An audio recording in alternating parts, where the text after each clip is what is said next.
小暖。跟大家分享一下教育圈，整个教育趋势，未来20年应该是身心灵产业是一个最大的趋势。所以我的意思就是说，身心灵就是回到人本身了。好，那以前重管理、重效能，现在应该要回来到每一个人都不一样，每一个人的使命跟他的热情跟他的天赋都不一样。这就是我常在教育圈讲的，就是未来的趋势很简单。教育的民主化跟学习的个人化，那个人化是什么？个人化这个东西很重要，其实就因材施教了。我讲完了啦。因材施教是不是可以用科技 ？AI 可不可以辅助？那你知道吗？因材施教，就我只说学习个人化，就是知识都在那里了。现在的老师跟学校已经不是在传授知识了，因为知识太多了。现在的学校应该是一种 mentor， 就是我们在新创圈很像的 mentor， 我是陪伴你，我指引你。科技、创新、娱乐，各种新奇有趣都在宝博朋友说。嘿，你听宝博朋友说了吗？Hello， 欢迎来到宝博朋友说，我是葛如君宝博士，又来到我们的全新单元宝博朋友做的时间啦哈。上一次邀请到 iCook 爱料理的创办人之一 Fox 肖尚农，现在也是 AI 世界的这个领航者啊，或者是这个大家说他是陨石啊，就专门在吓大家的人哈。他的辛辣问答，大家可以感受到这个新单元的威力哈。这个一来就给我抛出一个要做的事，叫做电子签章，把我吓死哈。那还没有听的千万粉丝呢，也可以回去听一下哈。不过这个新单元呢，我们希望可以在这个新科技哈、超高速发展的时代啊，提供给社会大众一些新的想法。而且要让这些想法从说到做啊，希望更落地、更实际哦。但是也要跟大家打个预防针哈，在这里呢，宝博呢还在成长中，不一定有办法有问必答了哈，但绝对会将这些珍贵的问题给存起来啊，当做未来的准备和参考。今天的大来宾来势汹汹了哈，哦，那个头发都已经烫好了。自然卷，到底是自然卷啊！好啦，好，今天的大来宾来势汹汹，马上就来欢迎地瓜校长苏仰志。大家好，各位听众大家好。哇塞，真的是你们录音都是这样子，在那种很 chill 的沙发啊，我们这个椅子这样很立，这样你会不会不太习惯？我就突然要很认真这样子。没有啦。还是先起底一下哈，地瓜校长真的是我的偶像哈，奥兹品牌策展有限公司的执行长，同时呢也是杂学校杂学股份有限公司的执行长，而且呢也是非常重视教育哈，国际永续教育协会的理事长哈。哇，这个看了你的学历才知道，原来我们也是同道中人，对不对？艺术加科技。对，大家都以为我是宅男，但我当过艺术家，但是后来就是打不过北艺大的，就自己隐退。我也是，我当不起艺术家，我们就来搞一些有的没的，对嘛，对不对？好啦，那经历真的很酷了哈，分为建筑室内设计、艺术总监，不乖，不是不乖，不太乖，还是要乖，但是可以有一点不乖一点不太乖。教育节的创办人，一日美术馆的创办人，好。接下来就是灵魂拷问。好，来，没有啦，就是因为新角色的转换啦，有些人搞不清楚我到底讲什么。就是接下来我会做不分区立委，如果一切顺利，陨石没有撞到地球的话，OK。那但是我觉得这个身份其实不应该是我觉得要做什么，对，或者怎么做，应该是要问大家啦，所以我现在还在倾听模式。OK， 好。这样好像严肃了这个好啦，没有啦，我觉得你去当这个很好了，我突然看见一丝希望了。终于有一个科技人，而且是比较进步跟前卫的人可以进去这样。你们不良大叔是怎么样？从上一集开始转成感人大叔的可是路线，没有，这是真心话，真心话，肺腑。我感觉到那个地瓜的核心了啊，比较甜。好啦，比较 sweet 啊，就是。这个有没有什么关心的事，或者是你觉得从你的角度来看有奇怪的人？我也算不太乖嘛，对不对？你算非典型了。对啦，那我们这种不太乖的人进去变成不太乖的委员，或者是公仆啊，我现在把它定义成公仆，不太乖公仆。我们给你薪水的。对，是老板，请问下一步要怎么做？做什么啊？对大家知道我们杂学校本来就是在 focus 在教育嘛，那现在我们这节目目的也是现在整个世界指数型的快速变化嘛。但你们应该理解，整个教育系统其实没有太大的改变。那我觉得，本来一个国家或者一个社会最重要就是人才啊。这么快速改变，你没办法与时俱进的去跟上，那绝对是一个很恐怖的事情。所以杂学校本来就希望拆掉框架，然后教育还有什么样的可能？所以对我来讲，我不是在反对传统教育，因为我知道系统，这个宝宝以后你进去你就知道系统的可怕的力量，就是说系统它有系统的限制，但是它有系统的好处。因为一个国家毕竟就是有各种不同的组成，那你也不可以用一种很商业的逻辑，因为它就是国家嘛。但是我觉得它应该要有一些新的方式，它应该开放一种更多的可能性。你不能，因为其实像 Fox 上次讲的签证，我也觉得是超赞的，就是你看我们在业界都已经一个公司，我们为了数位转型，为了数位化，为了让这个效率跟效果更好，我们都会尝试很多东西。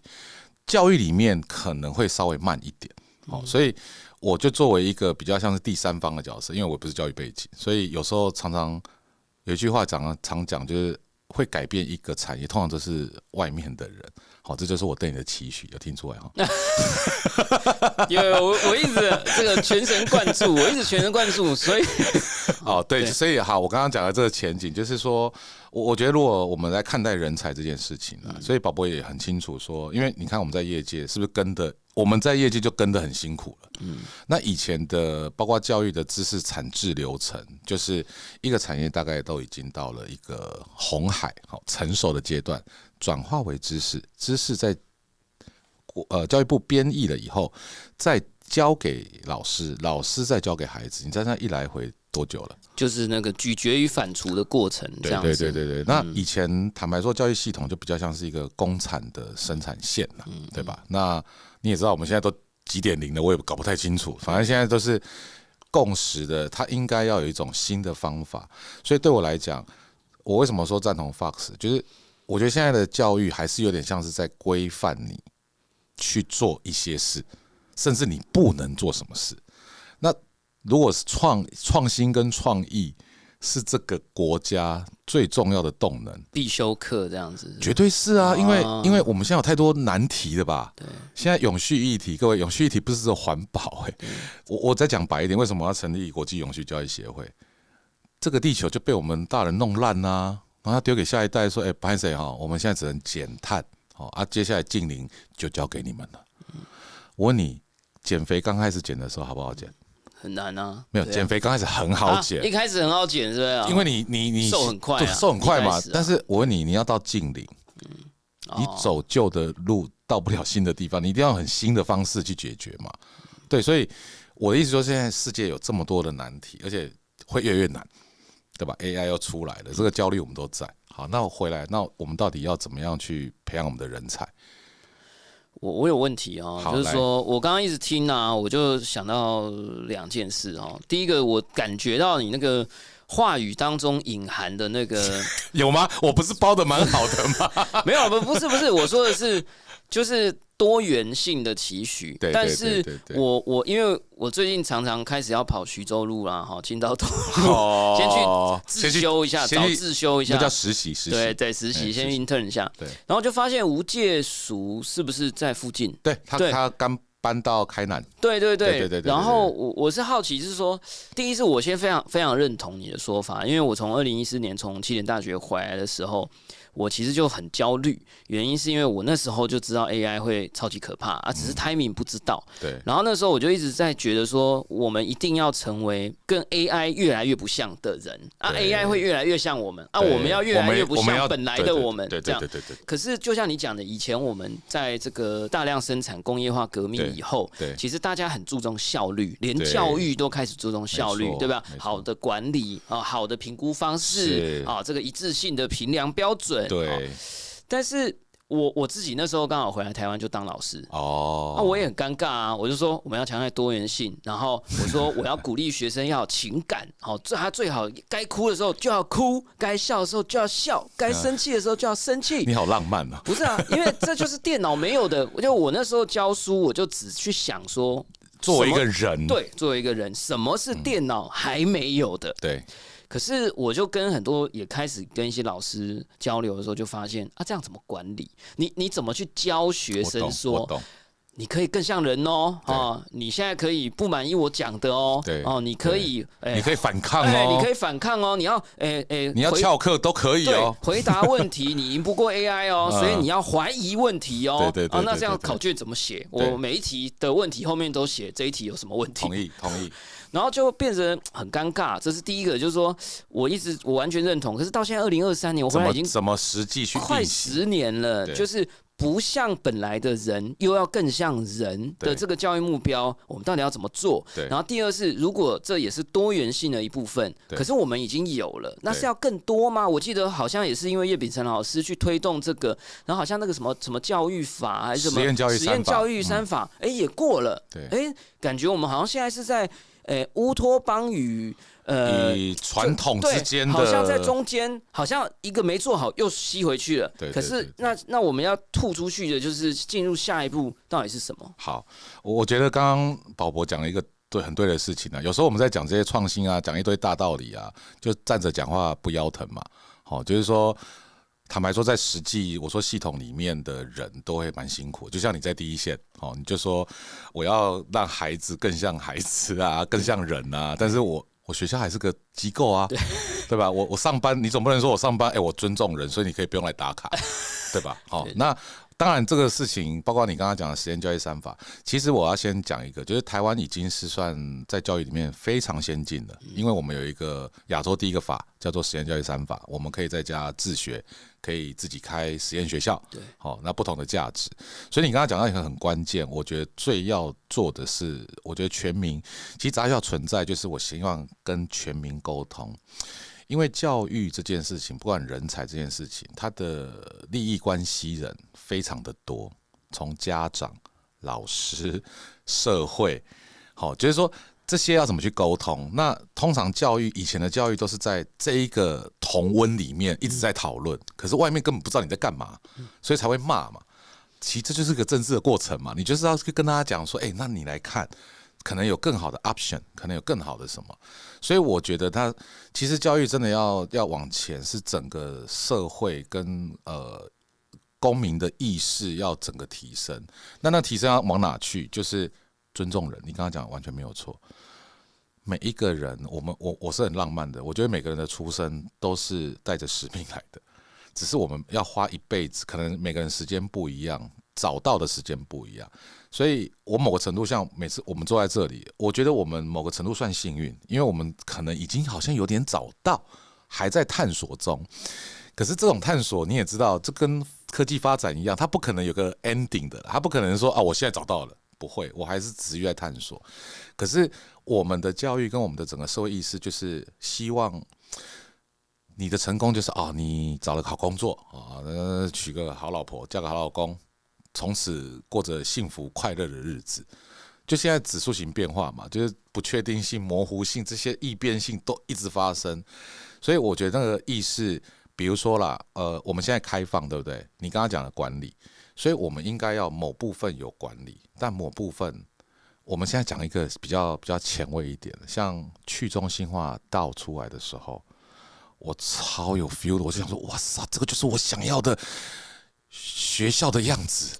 对，一个自组织，一个自体的组织 DAO。对，那但是当然啦，刚出来跟我要到那一边去，那中间一定要有社会的共识，还有很多很多的原因嘛，对不对？就是你一个产品出来，就像特斯拉，我相信在10年前出来，一定没人要买的嘛。它是一定是走到一个社会已经集体觉得这是可以的，然后透过一种方式影响力去改变这个事情。所以我一直在做一个叫社会大众的沟通。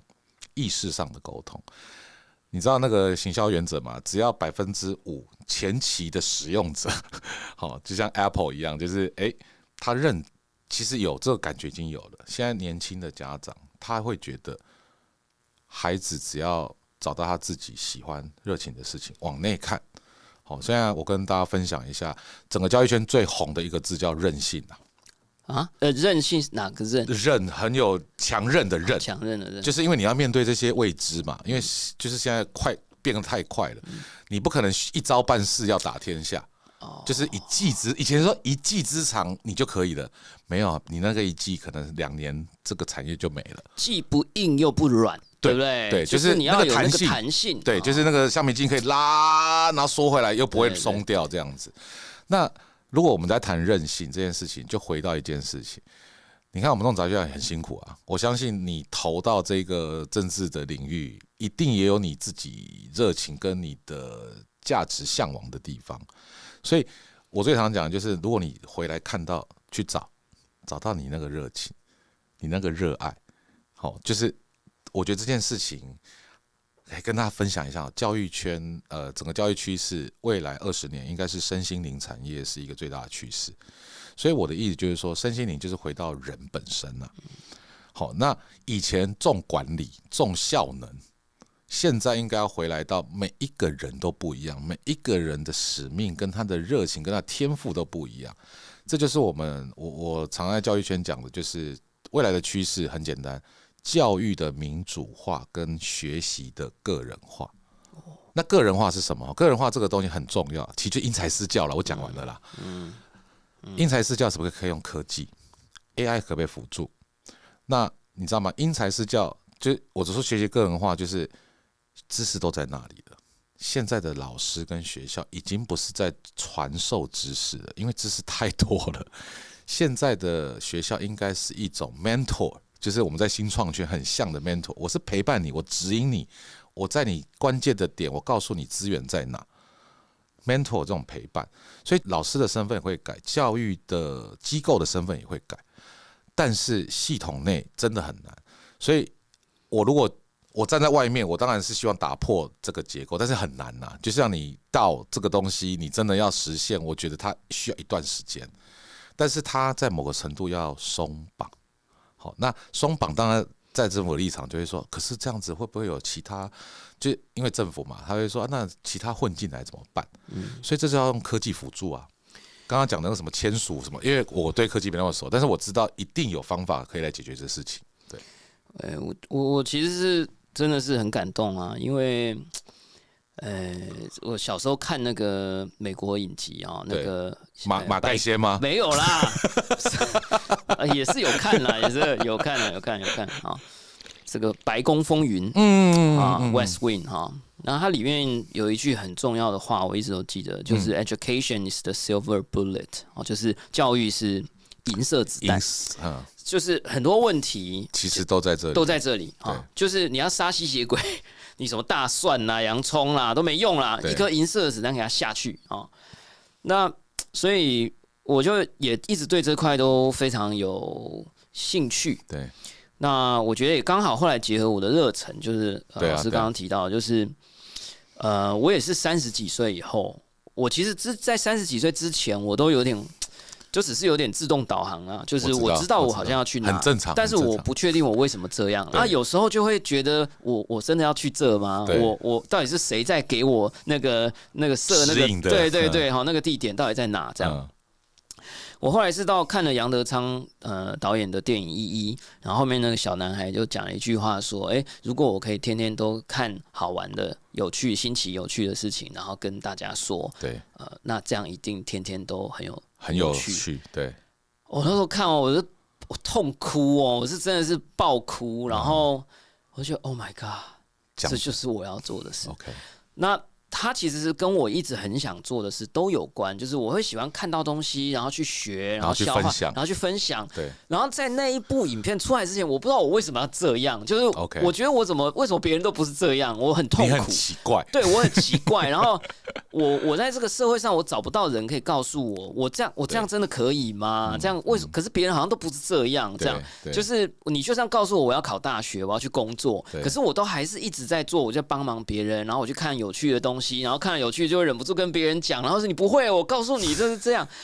然后我是看那用影片，就觉得哦，原来这也可以是，这也是一种这样。那我后来其实去了起点大学回来以后，我也非常认知，因为在美国那个时候在矽谷，然后看到从全世界30几个国家或不同的地方来的这些人的 geek 都是怪朋友，还有喜剧演员啊、法官啊、量子物理学家。我跟你讲，那就是我理想中学校的样子。然后那种你觉得那个就是对，跟你完全八竿子打不着的凑在一起。对，然后你觉得最奇怪的数学家，刚到他本来是法国人，刚到美国的时候就买了一台黄色跑车，二手跑车，然后就直接开到 NASA 里面，然后他说，就大家那边开行李，然后他那边插他的跑车，就是你会完全对不起来，你以前在台湾，你想象中的数学家，对，大家想象中的数学家，然后你用台湾对学生的标准去衡量这些人，你是完全套不进去的。你觉得哦，这个人应该是好学生，就他在夜店超疯的，然后你觉得说他在夜店玩不起来，结果他在上课的时候都问很多很奇怪的问题，就是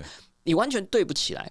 然后我后来才发现，其实这些人都有一个共通点，就是他们其实都是很清楚什么是他们的兴趣，什么是他们的才能，而且他不会一味的把自己套到很单线的一个认定上面。所以我后来就觉得，我也很希望能够成为他们这样的人。那我自己后来找到这件事情，然后我就发现一件事，就是我发现台湾很注重才能，就是说哦，我上很多课啊，你看你是不是很会画画，我就给你拍拍手，让你进美术班；你很会算数学，我就给你上，然后就把你搞得不喜欢他。可是对，然后我就后来就发现，才能跟兴趣其实是两件事情，完全两件事啊。然后我后来就发现，才能可以让你走得很好，啊，就是你可能赚不错的钱，但你可能走不久了，不一定很快乐哈，或者走不久。但我发现，如果你是找到兴趣，你就可以走得很远啊，因为你就很快乐嘛，你做得很烂，你还是很爽啊。我后来就发现，有一种很好运的人，我觉得我真的是很好运。其实我觉得我们都蛮 lucky 的，就是我觉得我们至少在那个 track 上。对，就是后来有人说，为什么 Steve Jobs 可以这么被大家纪念或者记得，是因为他找到他既是才能又是兴趣的事。这个真是 perfect。我觉得这是宇宙，就是宇宙这个叫做大乐透哦。那我觉得大家这要怎么样去提升大家的那个乐透中奖率？就是我觉得你如果找到你的才能跟兴趣，你就是可以走得又好又远。对，老实说。像我啦，假设大家有些人会觉得说，哦，宝博你可以去当公仆，好羡慕你哦。当然是我觉得很少人会这样羡慕，但是他很有趣，真的好朋友会担心啊。对，但是我其实就是会，但是因为我知道你有那个热情，你希望把一些新的东西去分享，去带入这个系统。我跟你讲，你立法院，我说真的啦，你现在看现在立法院，谁懂 AI 啦？我相信还是很多前辈懂，但是等一下，但是呢，我觉得至少我不懂立法院这件事情，我很清楚啊。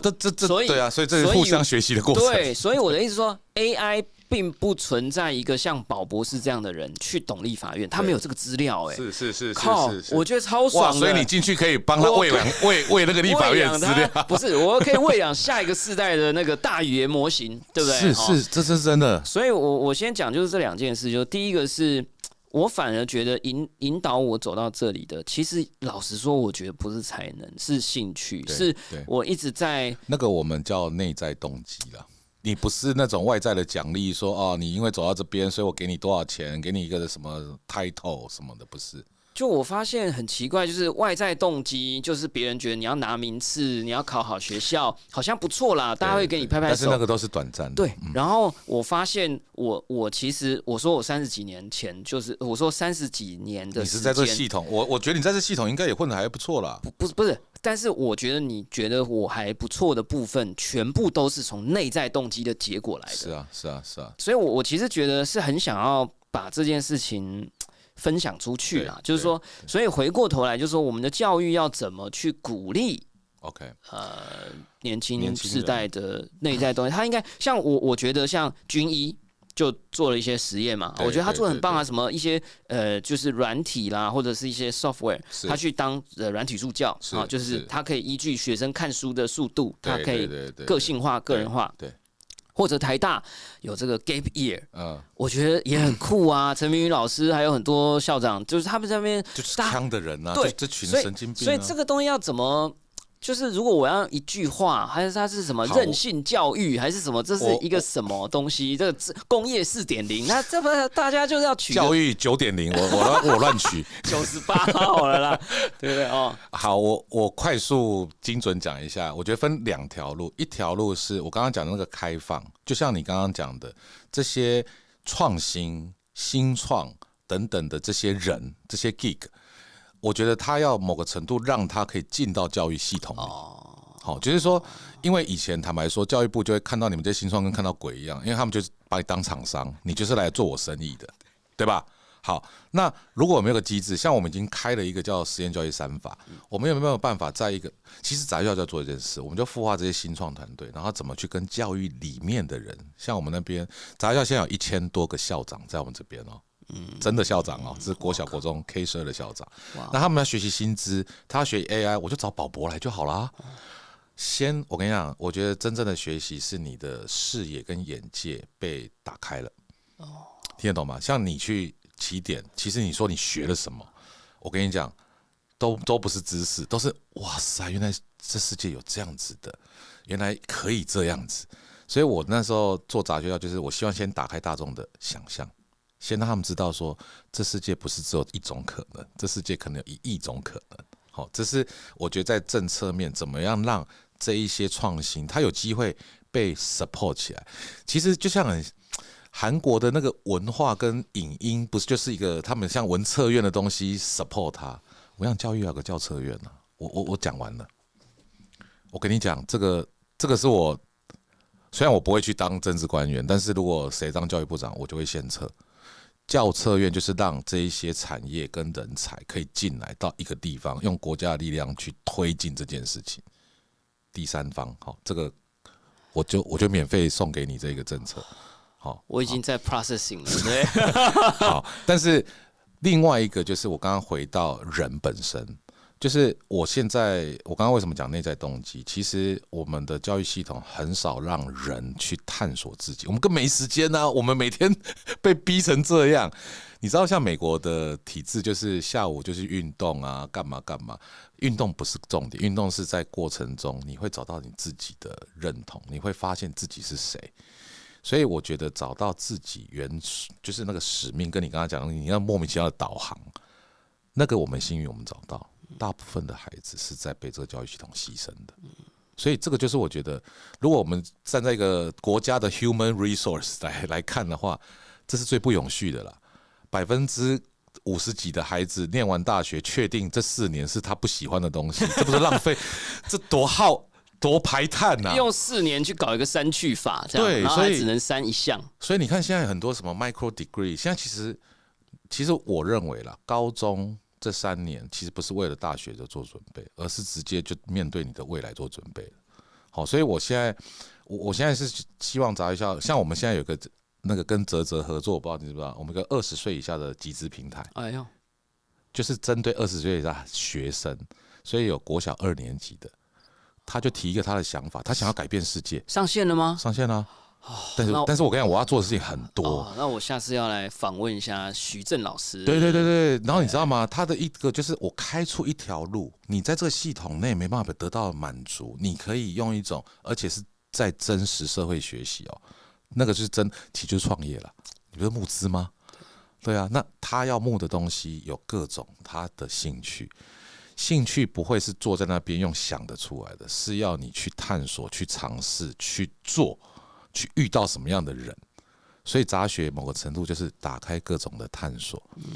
宝宝，如果你没有去起点大学，你没有在做这些事情，如果你永远都是在那个体制内，如果你现在是个上班族，其实你就被关注了，你就没有可能性。好，所以我觉得站在我的立场，但是我不是要求政府要这样做，政府只要有一个这种第三方单位，让我们这些人可以用民间的力量、跟资本的力量、跟影响力的力量。去各司其职啦，你不能要求，我就跟你讲啦，就算我当教育部长，教育也不会改变啦，因为这是系统就是房间里的大象，你要改变，你要那个大象旁边一定有一些微生物，有没有聚集在一起，1万只蚂蚁可以把大象的脚抬起来。好，所以我觉得它应该是有个开放系统，然后呢，再来社会一定要一直去做沟通。越来越多人认为学业不是那么重要。我跟你讲，现在抱歉哦，大部分的人还是认为好好念书这条路径是对的。我也没有说它不对，但是可能还有其他10000条路径。呀，我觉得我们这个单元真的是有用了哈。上一期 Fox 来没什么用，怎么这样子？没有啦，开玩笑啊。就不同 scale 的问题。然后我其实也真的是很感谢地瓜校长了哈，就是已经帮我这个前面苦口婆心的帮我点出这个问题，而且还帮我铺陈了哈，让我暖了一下身啊哈，然后还给了我一个很明确的方向哈。那我自己的感觉啦，就是我觉得就是要有一点开放的空间。对，好，那这个我最近也在跟开放文化的人聊，就是美国的政府的软体采购，它甚至是有写明了，就是说你20% 的采购，你一定要采购 open source 的。open source 对呀，超棒。那我说为什么我们的教育体制可能要一定 percentage 的要有开放的环节，对不对？我不需要全开，因为全开会乱掉了。对，就像我跟你讲，还有一个啦，采购法啦。我这样会不会讲太？不是，你又回到那个哦。对，就是哦，对。我觉得不可能，改变不可能一触可及，但是你一定要先破口，你先有一些可能性。好，那像采购法就是把你都当罪人看嘛，其实你都是要来污钱的，所以我用 KPI 怎样的，上有政策下有对策，大家都心知肚明。真的为什么没办法改？这就是文化跟系统。讲个好笑的啦，这个我们当做 ending 啦，大家听个笑话哈。就是昨天才在这个脸书的版上听到。应该就是顶尖大学，我就不要说是哪一间学校，顶尖大学的顶流老师啊。他说他那个去美国参加很厉害的研讨会，真的是 top conference 啊，然后买了机票啊，因为排不到经济舱，他就买了尊宠经济舱啊，就是他，你知道他有不同，对他其实还是经济舱，他只是因为你买不到那么便宜的经济舱，所以他有很多不同价位的经济舱，他可能头枕换个颜色这样。然后呢，只是他后来就拿了那个票要去报教育部的这个报销，他这个课，结果主计人员看到的是尊宠。他没有看到经济，而且没有重点是他不知道有这种东西。对，然后他就他说1年咯，报不过哦，然后还打电话去解释哦，然后下面的其他的教授们就开始献策，那个真的是看得很心酸呐。说以下一些招数，就说你不要汇出中文的账册，就是那个收据 invoice， 你要用英文的，因为英文的才会写 economy。在写经济，你看，就是这些 talent 就被这些给困住了。这个很重要吗？好，所以我想我们今天宝博朋友做呢，算是圆满达成任务了。谢谢 ，shake hand。其实感觉才刚开始，我还好多要聊，还可以 part 2，好不好？还可以 part 2了哈。就是我觉得今天很大一块呢，是我觉得其实开放政府也真的是很感谢之前的政府啦，不管是谁执政都有在往这个方向走。但是我觉得开放政府到最后其实有一块最难融化的，那个塔最高的，除了有一块我不认识，我就不说哪一块，还有一块就是教育哈。那我觉得这一块我们也要慢慢的把它打开。那另外一个呢是效率的提升啦。我一直都说 AI 的时代，我们人还在那边尊宠还是经济，然后在那边这些老师，你时间让他去做研究，去教学生好不好？他在那边打电话解释真的是。所以我觉得就是我们要如何用科技、用沟通，然后用一些好的方法哈，不管是电子签章也好啦，或者是采购的一些优化的做法啦哈。当然，我觉得这可能也跟未来我与其他的这个112位同事以及台湾的各大政府单位，我就派你进去那个造成那个共识，你也要去跟他互相交流。没错，我就说立法院就是一个113个节点的区块链对。人肉区块链，我们在试着达成共识啦哈。那其实我现在就是试着跟我在跨链，我在跨链跟教育链在做这个 bridging 啦哈。那也欢迎大家就是接下来持续跟我们一起来探讨，找到下一个我们觉得该做而且能做而且很重要要做的事情。好，那我想今天这个地瓜校长我们就就下次一定要再见。而且我们今天已经打勾勾了哈，就是不管是教策院啦哈，开放的方向、韧性的方向哈，还有这个提升效率啊，我们还 support 我们那个更多教育新创。没错哈，这个就要跟地瓜校长好好来学习了哈。好，那今天呢，真的非常非常感谢大家收听今天的宝博朋友说，而且是我们的非常重要也非常特别的单元宝博朋友做，也请大家拜托一定要支持我们。我是葛如君宝博士。如果你喜欢我们的节目，欢迎点选订阅，下一集会自动送上给你哦。不论你是在 Apple Podcast、Spotify 上、YouTube 或者其他平台听到我们的节目，还有听到地瓜校长的不良大叔，虽然你们已经不太需要那么多 like 跟我们5星评价，杂学校有自己的 podcast， 杂学校的 podcast 啦哈，拜托一定都要给5星评价，按喜欢，或者按下不是按下留言，或者留下留言，按下小铃铛，追踪订阅，这个才是我们最大的鼓励，也才可以一起走下去，走得好，还要走得远哦。我们下次观众见，拜拜，拜拜。